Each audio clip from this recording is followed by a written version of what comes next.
Everyone, welcome back to my foundation classes in time classroom. कैसे हो आप सभी? तो गाइस, आई होप कि आप सभी अच्छे ही होंगे और आपका पढ़ाई भी अच्छे लेवल पे चल रहा होगा, क्योंकि समय अब आपके पास बहुत कम है। ये आखिरी सप्ताह है और इस वीक में आपने जो भी पढ़ रखा है, आपने जितना भी पढ़ रखा है, कोशिश करो उन सभी को एक बार रिवाइज करने का, ठीक है। और अभी बहुत डिफ़िकल्ट चीज़ों को पढ़ने की ज़रूरत नहीं है। जब आपके पास समय था तो आपने पढ़ रखा है। अब आपको क्या करना है, अब आप जितने भी चीज़ों को पढ़ा है और स्पेशली उन बेसिक्स पे आप ध्यान दे दो। जो भी आपने नॉर्मल क्वेश्चन पढ़ा है, ठीक है, उन सभी चीज़ों को थोड़े से अच्छे से देख लो, क्योंकि एग्जाम में अक्सर जो गलतियां होती है वो छोटे छोटे क्वेश्चनों में ही होती है। इसलिए उन सभी क्वेश्चंस को आप एक बार रिवाइज कर लेना, अगर संभव है जितना भी आप कर सको, ठीक है। और ज़्यादा न्यू चीज़ों को अब पढ़ने की ज़रूरत नहीं है। अब लास्ट वीक है, आप कितना कुछ न्यू पढ़ लोगे। इसलिए जो आपने पढ़ा है फोकस करो, वो आपका सही हो, ठीक है, और उस चीज़ का आप रिवीजन अधिक से अधिक कर सको, ठीक है। तो चलिए स्टार्ट करते हैं आज का सेशन।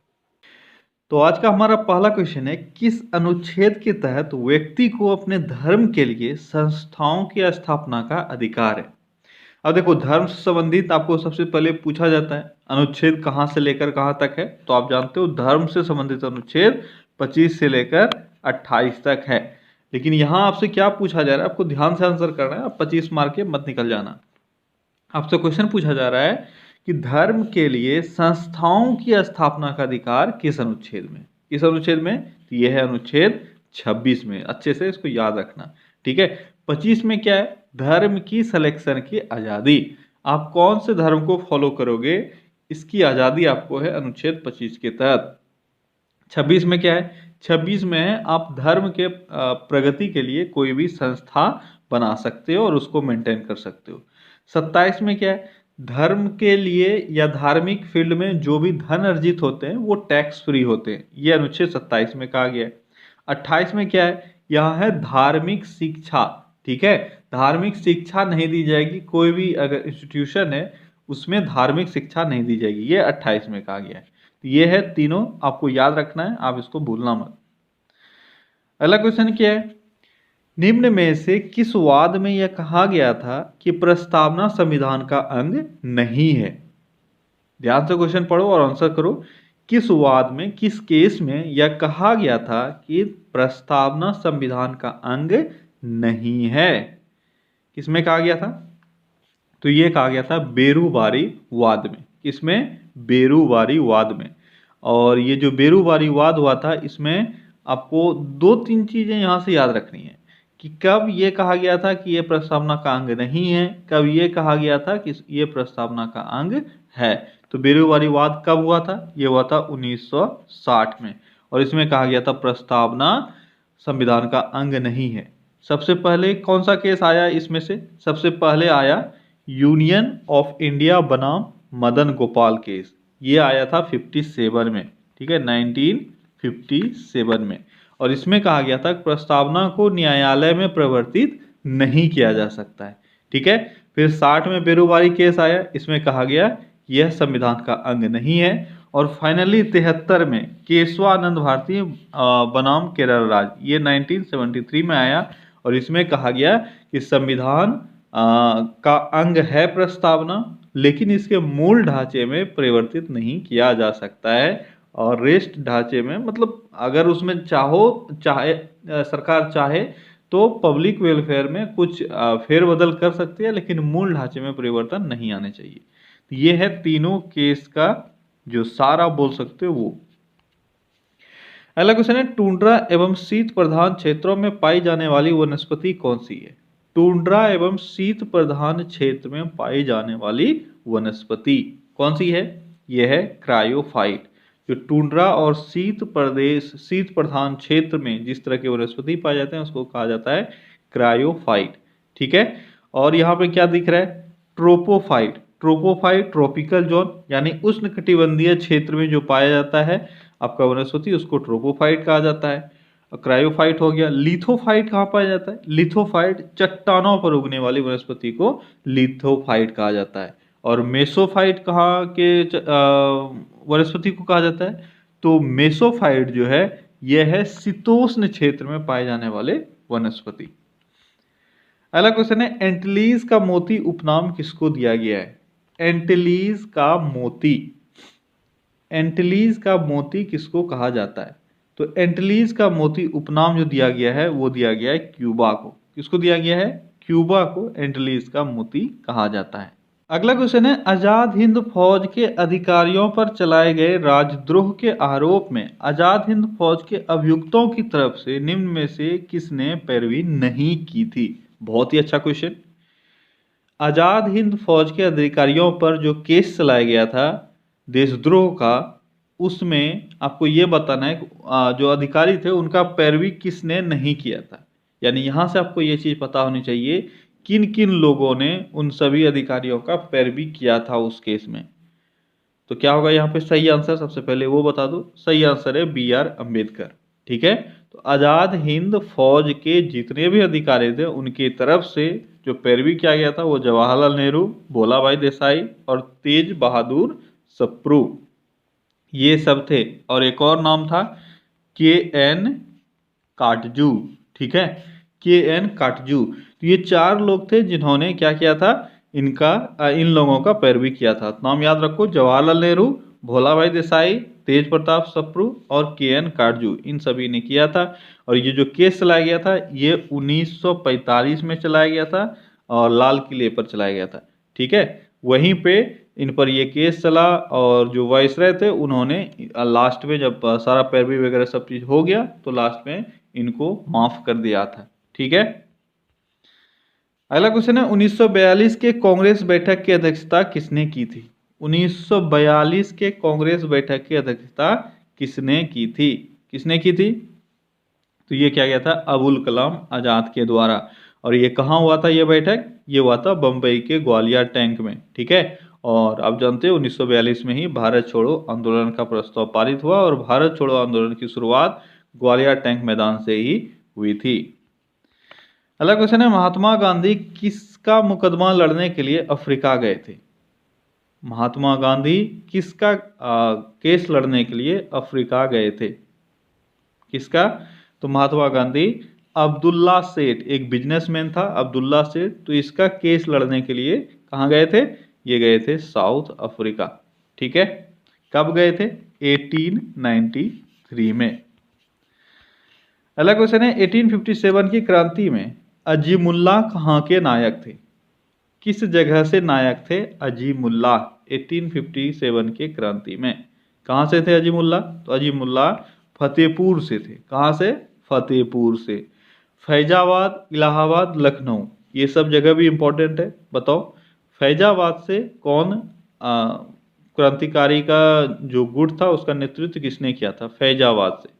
फतेहपुर से तो अजीमुल्लाह ने किया, फैजाबाद से कौन था? तो फैजाबाद से था मौलवी अहमद अल्लाह। ठीक है, सॉरी उल्लाह, मौलवी अहमद उल्लाह। ये कहाँ से था? फैजाबाद से। इलाहाबाद से कौन था? तो इलाहाबाद से नेतृत्व किसने किया था? लियाकत अली ने। किसने? लियाकत अली ने। और इसके बाद है लखनऊ, लखनऊ से बेगम हजरत महल। लखनऊ तो बहुत बार एग्जाम में पूछा गया है, लखनऊ तो आपको याद रहना ही चाहिए। ठीक है, अगला क्वेश्चन है जब डलहौजी ने अवध को कुशासन का आरोप लगाकर अंग्रेजी राज्य में मिला लिया तब वहां का नवाब कौन था? तो एक तो ये क्वेश्चन पूछा जाता है निम्न में से किसको कुशासन का आरोप लगाकर डलहौजी ने मिलाया था? तो वो था अवध।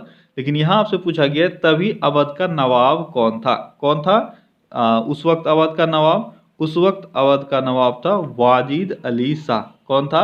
वाजिद अली शाह। ठीक है, अगला क्वेश्चन है प्रथम कर्नाटक युद्ध कब हुआ था? प्रथम कर्नाटक युद्ध कब हुआ था? प्रथम कर्नाटक युद्ध कब हुआ था? कब हुआ था? ये हुआ था 1746-48 के बीच में। ठीक है, दूसरा हुआ था 1749 से 54, जो दिख रहा है ये 1749-54, इस वक्त दूसरा कर्नाटक युद्ध हुआ था। ठीक है, तो दोनों आपको याद रखना है। पहला जो हुआ था वो हुआ था 46-48, दूसरा हुआ था 49-54, और तीसरा भी एक कर्नाटक युद्ध हुआ था। तीसरा कब हुआ था? तीसरा हुआ था 56 से 63। तो 56 से 63 जो दिख रहा है ये तीसरा कर्नाटक युद्ध का समय काल था। अगला क्वेश्चन है बंगाल के राजधानी का कौन सा क्रम सही है? बंगाल के राजधानी का क्रम कौन सा सही है? तो आप सभी जानते होंगे एक चीज कि बंगाल का राजधानी जो है मुर्शिदाबाद से मुंगेर हस्तांतरित किया गया था मीर कासिम के द्वारा, ये तो सबने पढ़ा होगा। तो मुर्शिदाबाद से मुंगेर, ये दो ऑप्शन तो निकल गया आपका, ठीक है, क्योंकि लास्ट में मुंगेर ही था। और मुर्शिदाबाद से पहले कहाँ हुआ करता था राजधानी? ढाका हुआ करता था, ठीक है। याद रखना जो सही जो इसका क्रम है वो है ढाका, मुर्शिदाबाद, मुंगेर, ठीक है। अगला क्वेश्चन है, फिरदौसी सुहरावर्दी सिलसिले का ही एक शाखा थी जिसका कार्य क्षेत्र था। अच्छा, फिरदौसी कहाँ पे फेमस था, आपको ये बताना। कहाँ फेमस था? ये बिहार में फेमस था, ठीक है। और फिरदौसी सुहरावर्दी सिलसिले का ही एक शाखा था। तो आपसे क्वेश्चन इस तरह भी पूछा जा सकता है कि सुहरावर्दी सिलसिले का वह शाखा जो बिहार में प्रसिद्ध था वो था फिरदौसी। दोनों तरह से आपको याद रखना है, सिर्फ रटो मत, ठीक है। जो क्वेश्चन में मैं दिया हुआ है सिर्फ यही मत रटो, पूरे क्वेश्चन को भी समझो, ठीक है। अच्छा, बिहार में इसको लोकप्रिय किसने बनाया? तो शेख शरीफुद्दीन यायात ने इसको सबसे ज्यादा प्रचलित किया बिहार में, जो कि निजामुद्दीन का ही एक शिष्य था, ठीक है। अगला क्वेश्चन है, सैयद वंश के संस्थापक खिज्र खां किसके सेनापति थे? तो खिज्र खां ने सैयद वंश की स्थापना की। ये तो आसान सा क्वेश्चन है, बहुत बार आपने पढ़ा होगा कि खिज्र खां ने सैयद वंश की स्थापना की। लेकिन यहाँ पे आपको बताना है कि सैयद वंश के स्थापना से पहले वह किसका सेनापति था? किसका सेनापति था? तो तैमूर लंग का वो सेनापति था, ठीक है। भारत से जब तैमूर लंग लौट रहा था तो उस वक्त जाने के टाइम में जो भी यहाँ का उसका जीता हुआ क्षेत्र था, जैसे मुल्तान, लाहौर, दीपालपुर, ठीक है, इन सभी क्षेत्रों का शासक किसने किसको बना दिया? खिज्र खां को बना दिया, ठीक है। अच्छा, अगर यहाँ से पूछा जाए सैयद वंश का प्रथम शासक, तो खिज्र खां हो गया। अंतिम शासक कौन था सैयद वंश का? तो अलाउद्दीन आलम शाह। कौन था? अलाउद्दीन आलम शाह, ये सैयद वंश का अंतिम शासक था। अगला क्वेश्चन है, पाल वंश की राजधानी कहाँ थी? पाल वंश की राजधानी कहाँ थी? पाल वंश की राजधानी, तो पाल वंश का राजधानी था मुंगेर। अगला क्वेश्चन है, हरा सूचकांक विकसित किया गया है। हरा सूचकांक किसने विकसित किया था? तो हरा सूचकांक विश्व बैंक ने विकसित किया था। अगला क्वेश्चन है, निम्नलिखित में से किस अनुच्छेद में कॉमन सिविल कोड की चर्चा की गई है? कॉमन सिविल कोड, इसकी चर्चा किस अनुच्छेद में की गई है? किस अनुच्छेद में? ये है अनुच्छेद 44 में, ठीक है। अनुच्छेद 44 में आपको कॉमन सिविल कोड मिलेगा। वहीं 48, 50, 78, 78 तो आप जान रहे हो, मैंने पहले भी बता रखा है कि प्रधानमंत्री, राष्ट्रपति और मंत्रिमंडल के बीच का कड़ी होगा, ये कहा गया 78 में। 50 में क्या है? कार्यपालिका और न्यायपालिका का पृथकीकरण, यह है अनुच्छेद 50 में। 48 में क्या है? एग्रीकल्चर और पशुपालन, ठीक है। ये सभी चीजें हैं जो आपको याद रखनी है। अगला क्वेश्चन क्या है? अगला क्वेश्चन है, संविधान सभा के संवैधानिक सलाहकार कौन थे? आसान सा क्वेश्चन है, कौन थे संविधान सभा के संवैधानिक सलाहकार? तो ये थे BN राव, यानी बेनेगल नरसिंह राव, ठीक है। BN राव का ही फुल फॉर्म है बेनेगल नरसिंह राव। अगला क्वेश्चन है, निम्नलिखित में से कौन सी एक समिति ने नागरिकों के मूल कर्तव्य को 1976 में सम्मिलित करने की अनुशंसा की थी? अच्छा, जो मौलिक कर्तव्य है वह 1976 के 42वें संविधान संशोधन में सम्मिलित किया गया है। ये तो आपने बहुत बार पढ़ा है, लेकिन यहाँ पे आपसे पूछा गया है कि कौन सी वह समिति थी जिसने इसकी अनुशंसा की थी? तो वह समिति था स्वर्ण सिंह समिति, ठीक है। अगला क्वेश्चन है, सर्वोच्च न्यायालय का न्यायाधीश अपना पद त्याग कर सकता है पत्र लिखकर। किसको? किसको? तो राष्ट्रपति को सर्वोच्च न्यायालय का न्यायाधीश त्याग पत्र लिखकर अपने पद को त्याग सकता है, ठीक है। अगला क्वेश्चन है, निर्वाचन आयुक्त को पद से हटाया जा सकता है, किसके द्वारा? तो निर्वाचन आयुक्त को पद से किसके द्वारा हटाया जा सकता है? तो यह हटाया जा सकता है किसके द्वारा? यहाँ पे सिर्फ निर्वाचन आयुक्त है, ध्यान देना, मुख्य निर्वाचन आयुक्त नहीं है। तो ये भारत के न्यायाधीश राष्ट्रपति के द्वारा हटाया जा सकता है। तो यहाँ पे दिख रहा है कोई? नहीं, तो आपका सही आंसर हो जाएगा डी, उपरोक्त में से कोई नहीं, ठीक है। राष्ट्रपति के द्वारा जो न्यायाधीश है उनको हटाया जा सकता है, जो भी आपके मुख्य न्यायाधीश है उनके सिफारिश पर। तो ध्यान से याद रखना है इसको, मुख्य न्यायाधीश के सिफारिश पर राष्ट्रपति न्यायाधीशों को हटा सकते हैं। वहीं पे अगर मुख्य न्यायाधीश को हटाने का बात करेंगे तो इनके लिए बिल लाके, जिस तरह से इम्पीचमेंट होता है राष्ट्रपति सबके खिलाफ, उसी तरह से इनके खिलाफ भी इम्पीचमेंट लाना होगा। उसके बाद ही मुख्य न्यायाधीश को हटाया जा सकता है। लेकिन अदर न्यायाधीश को राष्ट्रपति मुख्य न्यायाधीश के सलाह पर हटा सकते हैं। ठीक है, अगला क्वेश्चन क्या है? टाइगर वुड किस खेल से संबंधित है? टाइगर वुड किस खेल से संबंधित हैं? किस खेल से? तो टाइगर वुड गोल्फ खेल से संबंधित थे। ठीक है, अब निम्नलिखित में से कौन सा डीएनए अणु का अंश है? निम्न में से कौन सा डीएनए अणु का अंश है? कौन सा है? यह है न्यूक्लियोटाइड। आप जानते हो डीएनए जो बना हुआ है वह न्यूक्लियोटाइड से बना होता है, और न्यूक्लियोटाइड जो है वह 3 चीजों से बना है। किससे? फॉस्फेट ग्रुप, ठीक है, शुगर ग्रुप और नाइट्रोजन बेस। 3 चीजों से न्यूक्लियोटाइड बना है, और न्यूक्लियोटाइड से बना है डीएनए।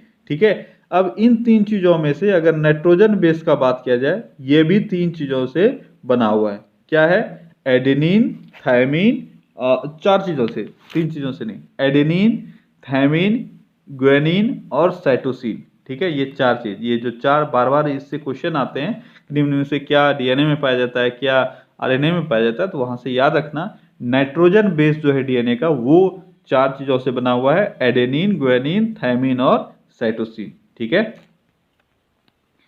अगला क्वेश्चन है, यदि राष्ट्रपति एवं उपराष्ट्रपति अक्षम अथवा उनकी मृत्यु हो जाए, कार्यालय में ही मृत्यु हो जाए, तो कार्यकारी राष्ट्रपति कौन होंगे?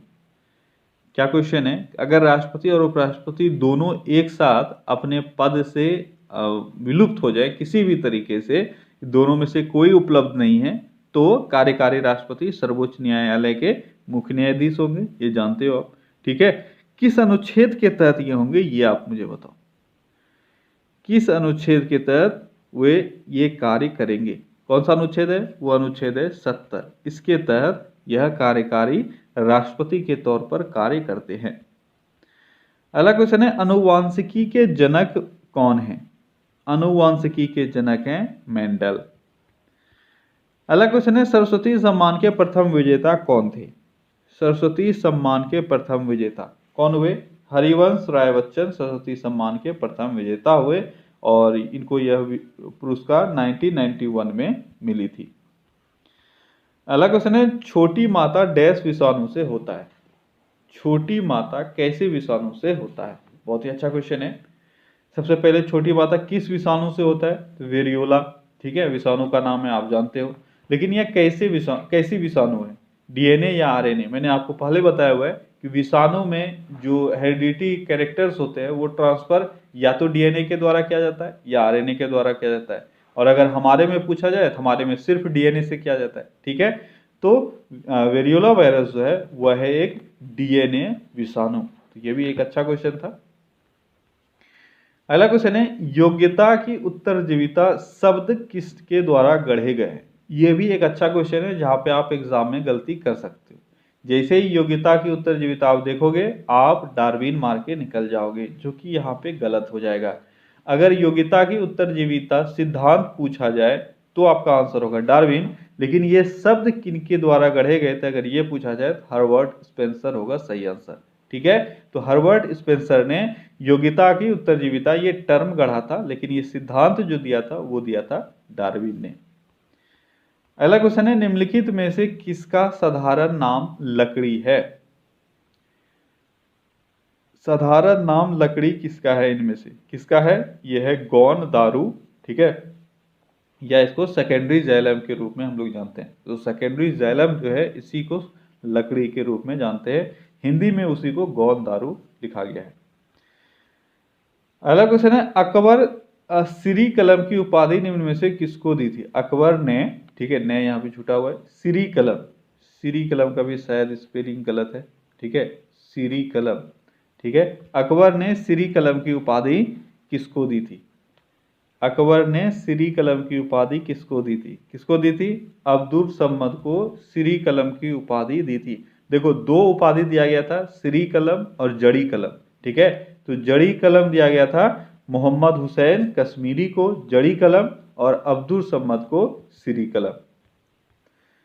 अगला क्वेश्चन है, निम्नलिखित में से कौन सा तत्व समुद्री पानी में बहुतायत मिलता है, मतलब बहुत अधिक मात्रा में आपको समुद्री पानी में मिल सकता है। तो आसान सा क्वेश्चन है, सोडियम क्लोराइड जो है ये समुद्री पानी में आपको बहुतायत मात्रा में मिलेगा। अगला क्वेश्चन है, सौर विकिरण के निम्नलिखित में से किस स्पेक्ट्रम में दृश्य किरणें होती है।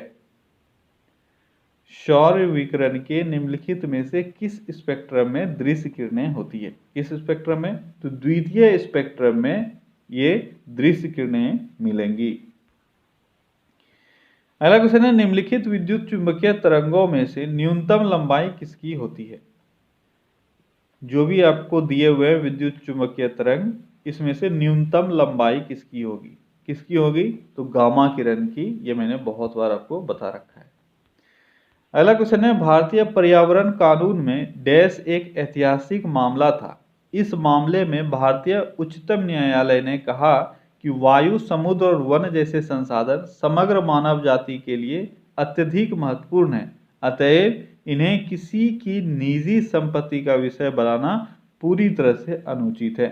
पूरा क्वेश्चन आपने पढ़ लिया, अब आंसर करो क्या होगा सही आंसर। तो यह किस केस में कहा गया था, तो ये कहा गया था MC मेहता बनाम कमलनाथ केस। कौन सा ये केस था, MC मेहता बनाम कमलनाथ केस। 1966 में ये केस आया था और उसी में ये कहा गया था। अगला क्वेश्चन क्या है, CBI का फुल फॉर्म। बहुत आसान सा क्वेश्चन है, जल्दी से बताओ क्या होता है CBI का full form, central bureau of investigation. ठीक है। अगला क्वेश्चन है, USA का राष्ट्रीय खेल क्या है। USA का राष्ट्रीय खेल क्या है, USA का राष्ट्रीय खेल, ये है बेसबॉल। अगला क्वेश्चन है, एशियन ड्रामा पुस्तक के लेखक कौन है। एशियन ड्रामा पुस्तक के लेखक हैं गुरनार्ड मिडल। अगला क्वेश्चन है, भारत में रेलवे जोनों की संख्या कितनी है। भारत में रेलवे जोनों की संख्या कितनी है, टोटल 18 रेलवे जोन हैं भारत में। अगला क्वेश्चन है, शाहनामा पुस्तक के रचनाकार कौन है। शाहनामा पुस्तक के रचनाकार कौन है, फिरदौसी है शाहनामा के रचनाकार।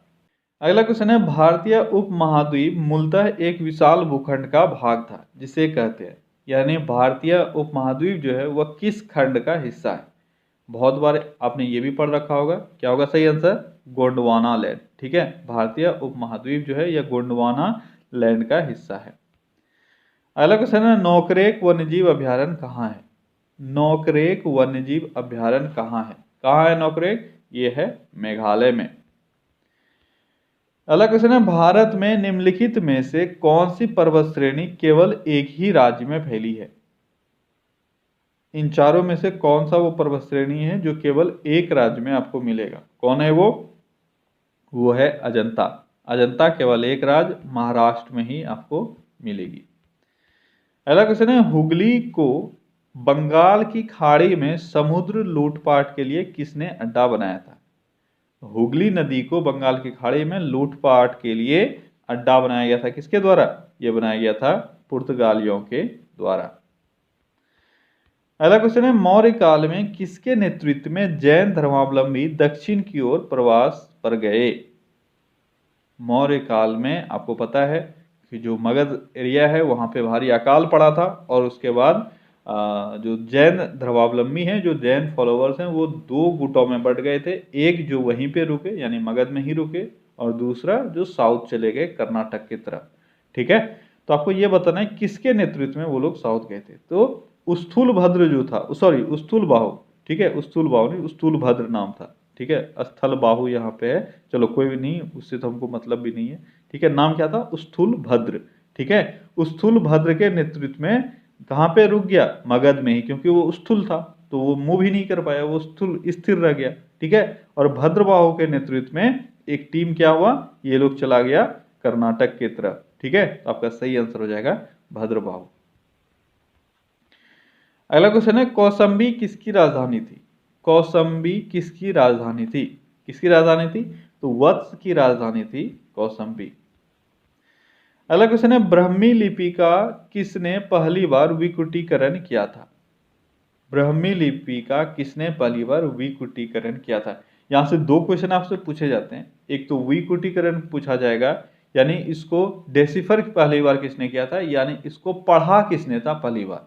और दूसरा क्वेश्चन, इसको खोजा किसने था। अगर खोजा किसने था ये पूछा जाता तो टी फैंतलर होता। ठीक है, टी फैंतलर ने सबसे पहले इसको खोजा था। कब खोजा था? अगर किसी को पता है जल्दी से कमेंट में बताओ। टी फैंतलर ने ब्राह्मी लिपि को सबसे पहले कब खोजा था? कब खोजा था? तो सबसे पहले टी फैंतलर ने इसको 1750 में खोजा था। वहीं पे इसको सबसे पहले पढ़ा था जेम्स प्रिंसेप ने। कब? 1837। ठीक है, ये दोनों अलग अलग चीजें हैं, आपको ये अच्छे से ये दोनों याद रखना है। अगला क्वेश्चन है, निम्नलिखित में से किस उपाधि को अशोक ने अपने अभिलेखों में अपनाया था? इन चारों उपाधियों में से अशोक ने अपने अभिलेखों में कौन सा उपाधि अपनाया था? तो देखो, अशोक के अलग अलग उपाधि मिलते हैं। जैसे एक तो यहाँ से आपका चक्रवर्ती हो गया, प्रियदर्शी हो गया। ठीक है, तो अलग अलग नाम से मिलते हैं। तो यहाँ पे आपका सही आंसर क्या हो जाएगा? चक्रवर्ती।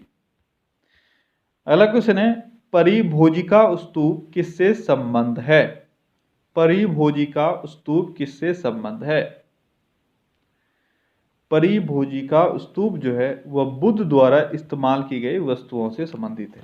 ठीक है, तो परिभोजिका स्तूप में क्या है? बुद्ध के द्वारा इस्तेमाल किए गए वस्तुओं को इस स्तूप में दबाया गया है। अगला क्वेश्चन है, प्राचीन समय में फुहार क्या था? फुहार, फुहार एक जगह था। ठीक है, और वह एक बंदरगाह था। प्राचीन समय में फुहार जो था वह क्या था? वह एक बंदरगाह था। ठीक है, अगला क्वेश्चन क्या है? भारतवर्ष नाम किस में उल्लेखित है? इन चारों अभिलेख या आदेश पत्र जो भी है, मुहर, इन चारों चीजों को देखोगे तो इसमें आप बताओ कि भारतवर्ष किस में उल्लेखित है। भारतवर्ष नाम किस में उल्लेखित है? तो खारवेल का जो हाथी गुम्फा अभिलेख है उसमें आपको भारतवर्ष का उल्लेख मिल सकता है। अगला क्वेश्चन है, अश्वमेघ किस्म के सिक्के किससे संबंध है? अश्वमेघ किस्म के सिक्के, तो सबसे अधिक तरह के सिक्के समुद्रगुप्त ने चलाया था, उसी में से एक अश्वमेघ सिक्का भी आपको मिल सकता है। ठीक है, इसने बहुत तरह के सिक्के चलाए थे, इसमें से बहुत ही कुछ फेमस है, जैसे बीना बजाते हुए। ठीक है, और अश्वमेघ हो गया, गरुड़ हो गया। ठीक है, ये सारे चीजें हैं जो इसके समय में सिक्कों पर उत्तीर्ण था। अगला क्वेश्चन है, पल्लवों द्वारा निर्मित प्रसिद्ध रथ मंदिर कहाँ है? पल्लवों द्वारा निर्मित प्रसिद्ध रथ मंदिर कहाँ है? यह है महाबलीपुरम में। अगला क्वेश्चन है, कांचीपुरम कैलाशनाथ मंदिर किसका स्मारक है? तो कांचीपुरम में बना हुआ कैलाशनाथ मंदिर ये पल्लवों का ही मंदिर बनवाया हुआ है। किसका है? पल्लवों का। अगला क्वेश्चन है, विकलांग और बेरोजगारों को राहत, विकलांग और बेरोजगारों को राहत यह भारत के संविधान की 7वीं अनुसूची में दी गई है।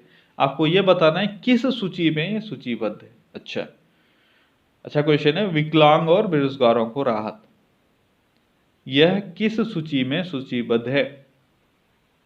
यह आपका पूछा गया क्वेश्चन है, जल्दी से बताओ क्या होगा सही आंसर? सही आंसर है राज्य सूची। ठीक है, तो विकलांग और बेरोजगारों को राहत ये राज्य सूची में वर्णित है। अगला क्वेश्चन है, चोल अभिलेखों में उल्लेखित भूमि की विभिन्न कोटियों के अनुसार डैश को मंदिर में उपहार में दी गई भूमि कहा जाता था? तो मंदिर को जो उपहार में दिया जाता था भूमि चोल के समय में, तो मंदिर को जो उपहार दिया गया मतलब देवों को दिया गया, तो उसको देवदान कहेंगे। तो सही आंसर हो जाएगा देवदान। ठीक है, वहीं पे एक ब्राह्मणों को दिया जाने वाला जो भूमि था उसको ब्रह्मदेव कहा जाता था। अगला क्वेश्चन है, राजेंद्र प्रथम किसके पुत्र थे? राजेंद्र प्रथम किसके पुत्र थे? तो राजेंद्र प्रथम राज प्रथम के पुत्र थे। राज प्रथम के पुत्र हुए राजेंद्र प्रथम, ये सब चोल वंश के शासक हुए। और राजेंद्र प्रथम का एक बहुत ही इंपॉर्टेंट टाइटल जो आपसे पूछा जाता है, गंगई कोडन। ठीक है, गंगई कोडन अगर आपसे पूछा जाए ये गंगई कोडन उपाधि किसने धारण किया था? ये राजेंद्र प्रथम ने किया था। इसका मतलब हुआ गंगा तक जिसने जीत हासिल की हो। ठीक है, तो ये उपनाम या ये टाइटल जो है ये राजेंद्र प्रथम ने ही धारण किया था। अगला क्वेश्चन है, डैश वृहत हिमालय में स्थित एक ठंडा रेगिस्तान है। वृहत हिमालय में स्थित एक ठंडा रेगिस्तान इसमें से किसको कहते हैं या कौन सा है? तो लद्दाख जो है वह वृहत हिमालय में स्थित एक ठंडा रेगिस्तान है। ठीक है, अगला क्वेश्चन है, गुट निरपेक्ष आंदोलन का प्रथम बैठक कब हुआ? गुट निरपेक्ष आंदोलन का प्रथम बैठक कब हुआ? गुट निरपेक्ष आंदोलन यानी नाम, ठीक है, नाम का प्रथम बैठक कब हुआ? ये हुआ था 1961 में। और कहाँ हुआ था ये भी जगह आपको पता होना चाहिए, बहुत बार ये पूछा गया, आसान सा क्वेश्चन है। कहाँ हुआ था? बेलग्रेड। कहाँ हुआ था? बेलग्रेड में इसका प्रथम बैठक हुआ था। अच्छा, कौन इसमें प्रसिद्ध लोग शामिल थे? आपको पता होना चाहिए। ये जो गुट निरपेक्ष आंदोलन है यानी नाम है, ये 3 लोगों ने मेनली बनाया था। इसके साथ और भी कुछ लोग शामिल थे, लेकिन 3 लोगों का नाम आपको पता होना चाहिए। ये बार बार पूछा जाता है। क्या नाम था उनका? जल्दी बताओ अगर किसी को पता है तो। कौन कौन इसमें 3 अहम लोग शामिल थे? कौन कौन थे? चलो बताते हैं। तो 3 लोग थे, नेहरू, नासिर और टीटो, NNT। ठीक है, या TNN भी आप इसको रख सकते हो। नेहरू, नासिर और टीटो, ये 3 लोग थे। नेहरू भारत से, ठीक है, और नासिर इजिप्ट के राष्ट्रपति थे, और टीटो कहाँ के राष्ट्रपति थे? यूगोस्लाविया के। तो यूगोस्लाविया के राष्ट्रपति टीटो, इजिप्ट के राष्ट्रपति नासिर और भारत के प्रधानमंत्री नेहरू, ये 3 लोग अहम रूप से शामिल थे गुट निरपेक्ष आंदोलन की स्थापना में। अगला क्वेश्चन है, मनुष्य के हृदय का वजन लगभग कितना होता है? मनुष्य के हृदय का वजन कितना होता है? लगभग कितना होता है? 300 ग्राम।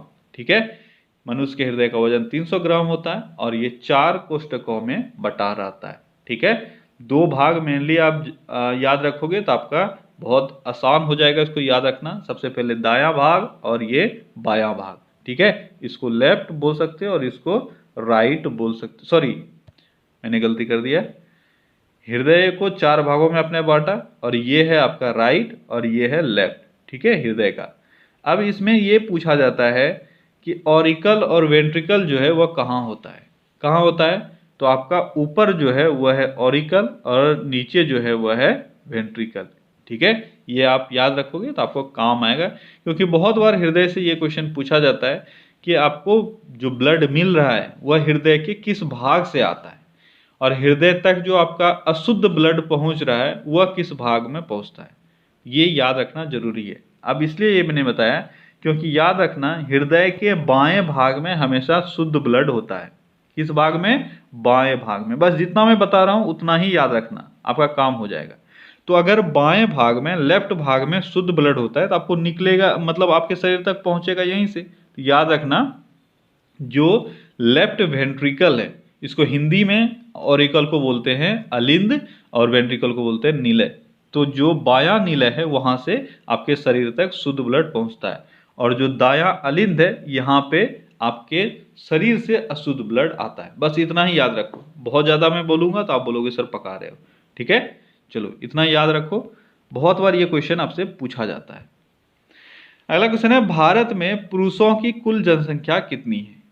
भारत में पुरुषों की जनसंख्या कुल कितनी है? कितनी है? 62.31 करोड़। 62 ये 2011 के जनगणना के अनुसार है, अब तो बढ़ गया होगा। ठीक है, 2011 के जनगणना के अनुसार 62.31 करोड़ यहाँ पे पुरुष थे, और लगभग 58.74 करोड़ महिलाएं यहाँ पे थी। 74 या 64 है। ठीक है, 58.64 या 74 इस तरह से है, यहाँ पे महिलाएं थी।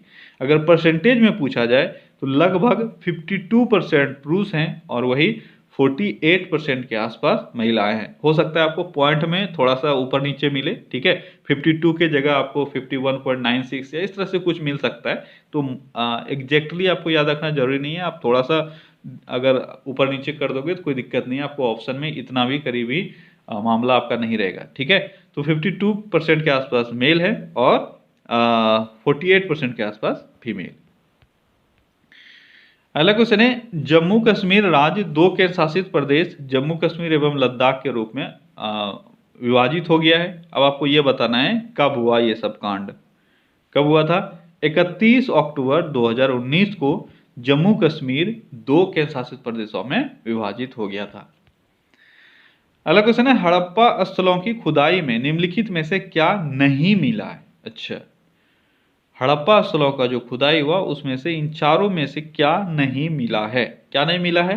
शिखर सहित मंदिर, ऐसा कोई भी सबूत नहीं मिला है जो ये दर्शाए कि वहां पे मंदिर हुआ करते थे, वो भी शिखर वाला, जैसे कि आपको बाद के समय में मंदिर देखने को मिला। ठीक है। अगला क्वेश्चन है, सिंधु घाटी की प्राचीन संस्कृति और आज की हिंदू धर्म के बीच जैव संबंध का प्रमाण किसकी पूजा से मिलता है? अच्छा बताओ। सिंधु घाटी की प्राचीन संस्कृति जो थी और आज जो हिंदू धर्म है, इन दोनों में समानता मिलती है। वह जो भी चीज का पूजा किया जाता था उस समय में और इस समय में भी उन चीजों का पूजा किया जाता है, वो क्या है? वो है पत्थर, पेड़ और पशु। ठीक है। आज भी हम पशुओं का पूजा करते हैं, उस वक्त भी होता था, उस वक्त भी पेड़ का पूजा होता था, आज भी होता है, और उस वक्त भी पत्थरों का पूजा होता था, जो कि आज भी होता है। तो ये जैव संबंध दर्शाता है सिंधु घाटी सभ्यता के लोगों से आज के हिंदू लोगों का। ठीक है।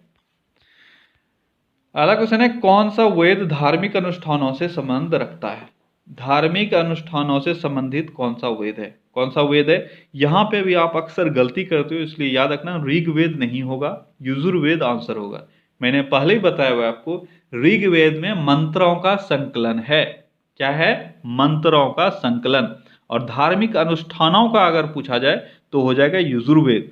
वहीं पे कर्म कांड अगर पूछा जाएगा तो हो जाएगा ब्राह्मण। आपको पता होगा हर वेद के लिए एक ब्राह्मण लिखा गया, तो उस ब्राह्मण में क्या है? कर्म कांड। ठीक है। वहीं पे अनुष्ठान किसमें वर्णित है? यजुर्वेद में। ठीक है। अगला क्वेश्चन है, बौद्धों के विश्वास के अनुसार गौतम बुद्ध का अगला अवतार किसे माना जाता है? तो बौद्धों के विश्वास के अनुसार गौतम बुद्ध का अगला अवतार है मैत्रेय। ठीक है। कल्कि मत मार देना, कल्कि विष्णु का अगला अवतार है और बौद्धों का अगला अवतार है मैत्रेय। अगला क्वेश्चन है, निम्नलिखित में से कौन मौर्य वंश का अंग नहीं था? अच्छा, इसमें से कौन एक ऐसा शासक हुआ जो मौर्य वंश का नहीं था? अजातशत्रु, बिंदुसार, चंद्रगुप्त मौर्य और वीरदत्त। कौन था? तो ये है अजातशत्रु। ठीक है। देखो, बिंदुसार में बहुतों को कंफ्यूजन हो सकता है यहाँ पे, क्योंकि दो ऐसे शासक हुए, एक बिंदुसार एक बिंबिसार। तो बिंबी जो था, बिंबिसार, ठीक है, ये नहीं था मौर्य वंश का हिस्सा, लेकिन बिंदुसार था। अशोक के पिताजी का नाम बिंदुसार था। ठीक है। अजातशत्रु नहीं था, क्योंकि अजातशत्रु इसी बिंबिसार का बेटा था और ये दोनों हर्यक वंश का शासक हुआ। ठीक है। अगला क्वेश्चन है, कांचीपुरम में प्रसिद्ध वैकुंठ पेरुमल मंदिर किसने बनवाया था? कांचीपुरम में प्रसिद्ध वैकुंठ पेरुमल मंदिर किसने बनवाया था? किसने बनवाया था? अभी ऊपर आपने पढ़ा कि कांचीपुरम का जो प्रसिद्ध मंदिर है वह किससे संबंधित था। अब आपको यह बताना है कि कांचीपुरम का प्रसिद्ध वैकुंठ पेरुमल मंदिर बनवाया किसने था? किसने बनवाया था? तो ये बनवाया गया था नंदीवर्मन के द्वारा। किसके द्वारा? नंदीवर्मन ने इसको बनवाया था। अगला क्वेश्चन है, चौराबाड़ी ग्लेशियर उत्तराखंड के किस जिले में स्थित है? तो पहले तो आपको सबसे पहले यही याद रखना है, चौराबाड़ी ग्लेशियर है कहाँ? कहाँ है चौराबाड़ी ग्लेशियर? ये उत्तराखंड में है। अब बताओ उत्तराखंड में कहाँ स्थित है? उत्तराखंड के रुद्रप्रयाग में ये स्थित है। अगला क्वेश्चन है, विश्व मानवाधिकार दिवस कब मनाया जाता है? दिवस सब एक बार अच्छे से देख लेना, एग्जाम में दिवस से क्वेश्चन पूछे जा सकते हैं, एक या दो आपसे पूछे जाएंगे, तो दिवस एक बार रिवाइज कर लेना अच्छे से। तो विश्व मानवाधिकार दिवस कब मनाया जाता है? तो विश्व मानवाधिकार दिवस प्रत्येक वर्ष 10 दिसंबर को मनाया जाता है। अगला क्वेश्चन है, द सी ऑफ इनोसेंस किसने लिखी है? द सी ऑफ इनोसेंस ये एक पुस्तक है, आपको बताना है ये किसके द्वारा लिखा गया। किसके द्वारा? किश्वर देसाई के द्वारा ये लिखा गया पुस्तक है। अगला क्वेश्चन है, माई डियर बापू यह बुक किसने लिखा है? माई डियर बापू, तो गोपाल कृष्ण गांधी ने यह बुक लिखा है। गोपाल कृष्ण गोखले नहीं है, यह भी ध्यान रखना। गोपाल कृष्ण गांधी ने ये बुक लिखा है, माय डियर बापू।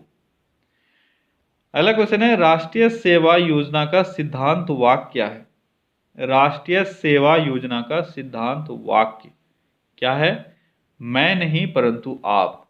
ये किसका सिद्धांत वाक्य है? राष्ट्रीय सेवा योजना का सिद्धांत वाक्य। ठीक है, ये राष्ट्रीय सेवा योजना जो था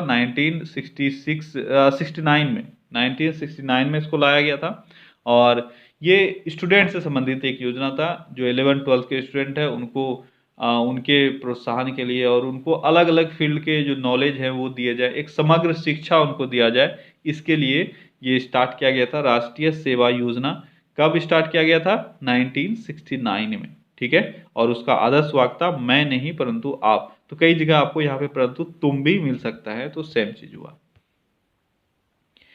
अगला क्वेश्चन है, भारतीय महिला बैंक का प्रारंभ इनकी जन्मतिथि पर हुआ था।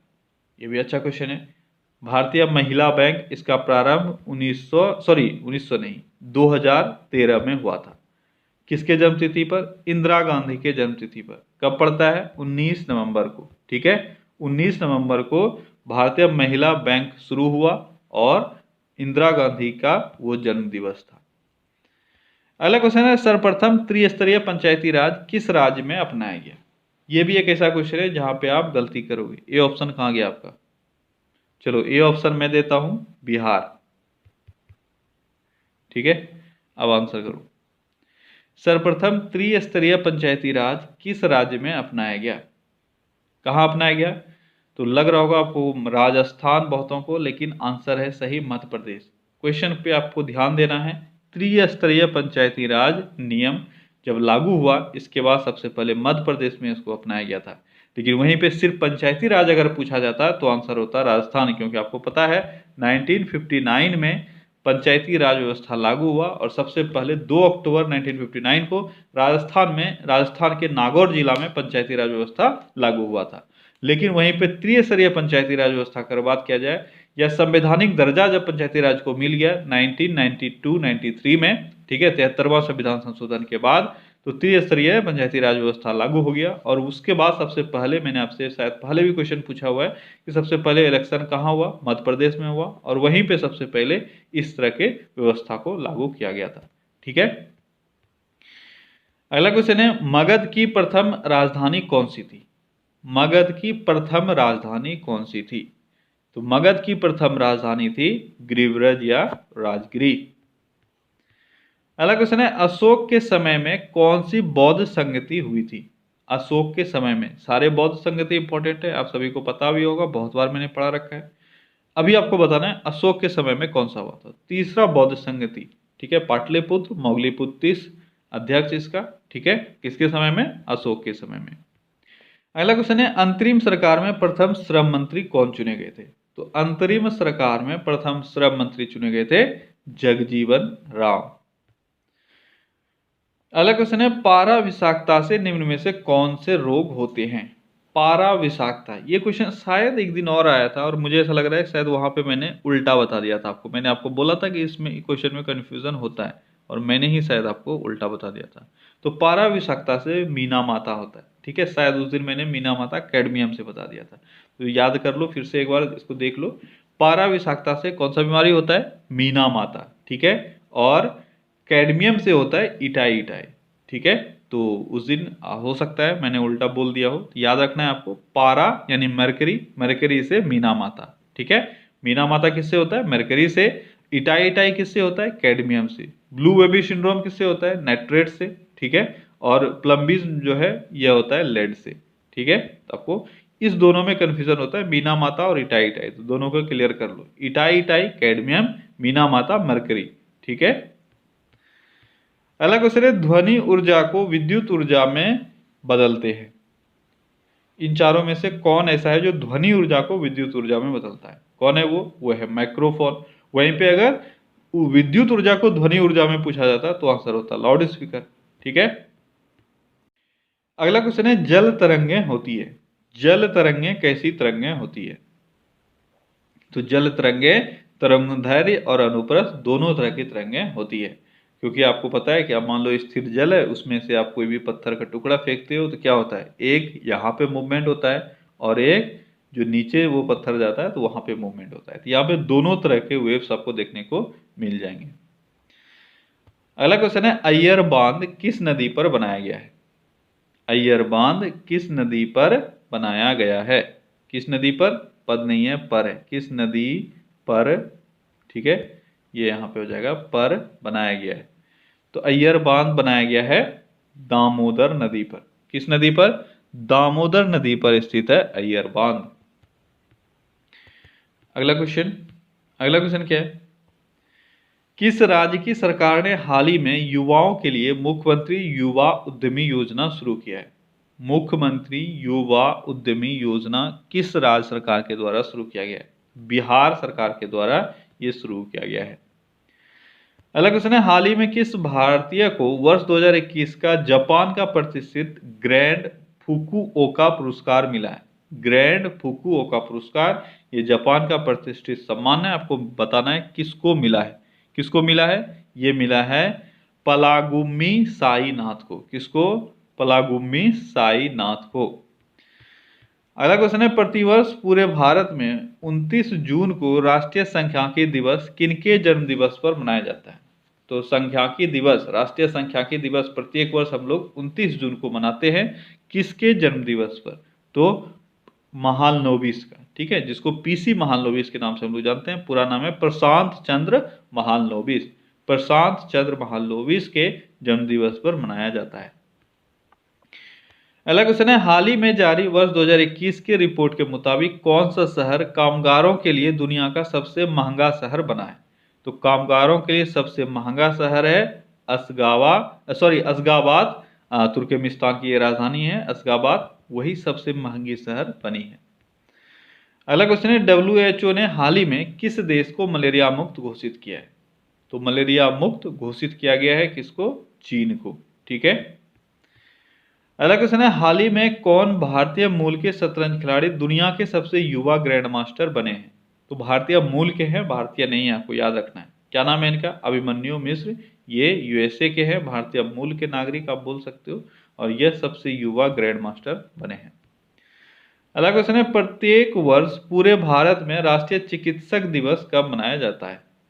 राष्ट्रीय चिकित्सक दिवस यानी डॉक्टर्स डे कब मनाया जाता है? तो डॉक्टर्स डे मनाया जाता है 1 जुलाई को। प्रत्येक वर्ष 1 जुलाई को मनाया जाता है डॉक्टर्स डे। अगला क्वेश्चन है, हाल ही में कौन सभी प्रारूपों में भारत का प्रतिनिधित्व करने वाली सबसे कम उम्र के क्रिकेटर बनी है? सबसे कम उम्र की क्रिकेटर जिसने सभी प्रारूपों में प्रतिनिधित्व की है, कौन है वो? वो है शेफाली वर्मा। अगला क्वेश्चन है, हाल ही में किस अभिनेत्री ने द प्रेगनेंसी बाइबल नामक पुस्तक लिखा है? द प्रेगनेंसी बाइबल ये लिखा गया है करीना कपूर के द्वारा। अगला क्वेश्चन है, हाल ही में किस राज्य की सरकार ने आस्था और संस्कृति के संरक्षण हेतु नया विभाग सृजित करने की घोषणा की है? आस्था और संस्कृति के संरक्षण हेतु नया विभाग किस राज्य ने बनाया है? किस राज्य ने बनाया है? ये बनाया गया राजस्थान के द्वारा। अगला क्वेश्चन है, इनमें से कौन सा स्थान हाल ही में पंजाब का नया जिला बना है? पंजाब का नया जिला इनमें से कौन बना है? कौन बना है? मलेरकोटला, ठीक है, मलेरकोटला। ये भी आपको याद रखना है, ये कितनवां राज्य है? तो ये 23वां राज्य है पंजाब का। क्या नाम है इसका? मलेरकोटला। अगला क्वेश्चन है, किस टीम ने यूरो कप 2020 का खिताब जीता है? यूरो कप 2020 यह खिताब किसने जीता है? तो इटली के द्वारा यह खिताब जीता गया था। अगला क्वेश्चन है, प्रत्येक वर्ष विश्व युवा कौशल दिवस कब मनाया जाता है? युवा कौशल दिवस ये 15 जुलाई को प्रत्येक वर्ष विश्व युवा कौशल दिवस मनाया जाता है। अगला क्वेश्चन है, हाल ही में NTPC को किस राज्य में भारत का सबसे बड़ा सोलर पार्क स्थापित करने की मंजूरी मिली है? तो भारत का सबसे बड़ा सोलर पार्क NTPC स्थापित कर रहा है किस राज्य में? ये गुजरात में स्थापित करने जा रहा है। अगला क्वेश्चन है, कौन व्यक्ति हाल ही में केंद्रीय सतर्कता आयुक्त यानी CBC नियुक्त हुआ है? तो वर्तमान में CBC कौन है ये आपको बताना है। कौन है? सुरेश N पटेल है वर्तमान में CBC। अगला क्वेश्चन है, कौन व्यक्ति हाल ही में ट्विटर इंडिया के नए शिकायत अधिकारी बने? ट्विटर इंडिया के नए शिकायत अधिकारी कौन हैं? ये हैं जेरेमी केसल। जेरेमी केसल ये हैं ट्विटर इंडिया के नए शिकायत अधिकारी। अगला क्वेश्चन है, कौन व्यक्ति हाल ही में भारतीय वायुसेना के नए प्रमुख बने हैं? भारतीय वायुसेना के नए प्रमुख अभी वर्तमान में कौन बने हैं? ये हैं विवेक राम चौधरी। ठीक है। अगला क्वेश्चन है, राष्ट्रपति रामनाथ कोविंद ने हाल ही में किसे कर्नाटक का नया राज्यपाल नियुक्त किया है? वर्तमान में कर्नाटक का राज्यपाल कौन है? ये हैं थावरचंद गहलोत। ये कर्नाटक के राज्यपाल है। अगला क्वेश्चन है, बिहार के वर्तमान राज्यपाल कौन है? कौन है बिहार के राज्यपाल? तो फागू चौहान अभी वर्तमान में बिहार के राज्यपाल है। अगला क्वेश्चन है, हाल ही में हुई घोषणा के मुताबिक किस देश को वर्ष 2026 की विश्व बैडमिंटन चैंपियनशिप की मेजबानी मिली है? तो 2026 में होने वाला विश्व बैडमिंटन चैंपियनशिप का मेजबानी कौन करेगा? कौन करेगा? ये करेगा भारत। ठीक है। ओके गाइस, यहाँ पे हमारा 100 क्वेश्चन पूरा होता है। आई होप कि आज भी इस सेट में आपका बहुत कुछ रिवाइज हुआ होगा। ठीक है, चलिए कल फिर से मिलते हैं अगले सेट में। Till then take care, bye bye.